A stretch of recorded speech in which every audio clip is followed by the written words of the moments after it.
And that brings us to our media heads up. I make my living off the evening news. Just give me something I can use. People love it when you lose. They love dirty laundry. All right, now, if you remember when the Matt Lauer thing first hit, I mean, Savannah Guthrie and Hoda were just dumbstruck. I mean, gobsmacked. They had no idea any of this stuff was going on. This was the first they had ever heard of this. I mean, this was not the Matt Lauer that they knew all these years. Oh, well, I just set off my own BS detector there.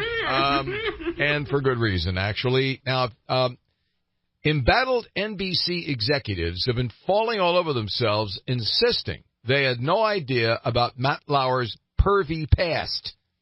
But if anybody doubts that New York media's elite were aware of Lauer's reputation and apparently put up with it, they should look no further than a top-secret roast that took place in October of 2008. I'm warning parents now that are getting the little children ready to put on the yellow bus and send them off to their communist indoctrination. There's some adult material here, okay? All right, you've been warned.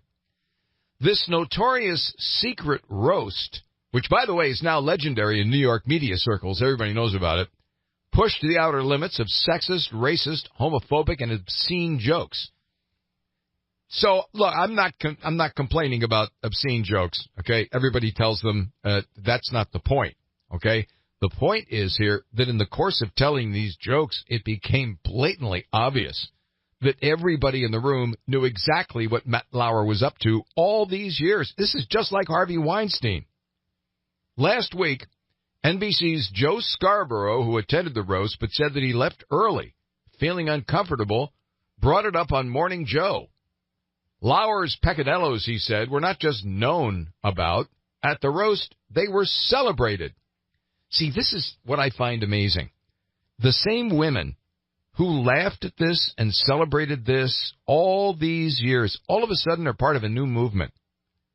I know, afraid to report it because there's some power inequity, ruin their careers maybe, but, I mean, when you hear this, it's really going to make you scratch your head. They celebrated this guy's peccadillos. Quote, the whole theme was that he does the show and then he has sex with people and employees, Scarborough said. So was this whispered behind closed doors? No, it was shouted from the mountaintops, and everybody laughed about it. The 2008 Friars Club roast took place at the New York Hilton and was attended by everybody from future President Donald Trump, TV legend Norman Lear, to a constellation of New York media elites, including Brian Williams, Diane Sawyer, Nancy O'Dell, Howard Stern. Also on hand were numerous top executives from across the business and almost everybody who was anybody at NBC News. Fox News confirmed many details of the roast with a media executive who attended it, and has also drawn on one contemporaneous account of the roast that appeared in the Village Voice. Speaker Martha Stewart joked, I hear NBC executives call Matt the cock of the rock, according to The Voice.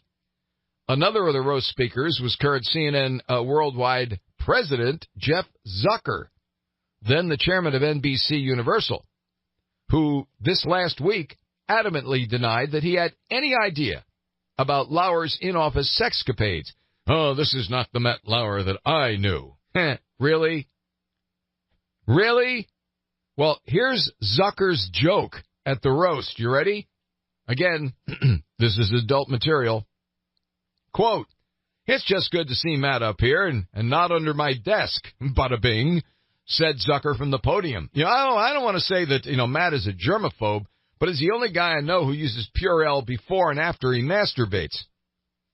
Zucker, who made a pointed allusion to Lauer's marital problems, continued on, and then the Today co-host, Meredith Vieira, was especially crude, making jokes about Lauer and Rucker partaking in anal sex during the Turin Olympics with Rucker as the receiving partner.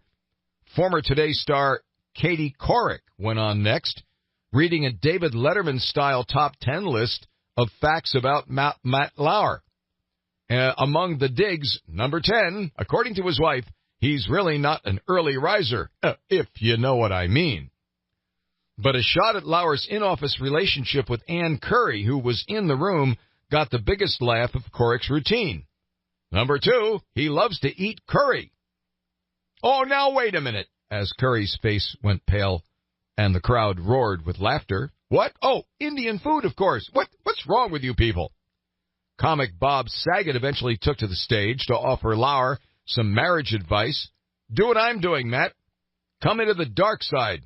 My next wife hasn't even been born yet. Another comedian, one attendee, believes it was comedian Jeff Ross, made racist jokes about Lauer using a naked Al Rucker on all fours being used as a coffee table. Another comedian, one attendee, believes it was comedian Jeff Ross. I just reread the line.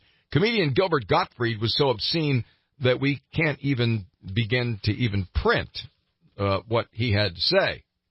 But anyway, the bottom line here is these people are all running away and pretending that they didn't know anything about Matt Lauer. And that coming forward about all this is a new movement. Again, for those of you who are millennials, this was all done in the late 80s and early 90s. I thought this was all settled. All of a sudden now, these people have they're running around like they just invented the toaster. I'm sorry, but there's just something really weird about this. Of course, in the meantime, now you got to look back. Remember the Today Show. The morning after Matt Lauer was fired, and there is Hoda and Savannah playing their roles. You talk about, Academy Awards. Both of them should get a Harvey. They're sitting there looking into the camera, just devastated. Why, he was such a close friend, and we had no idea that anything like this was happening. Now you know they were lying to your face.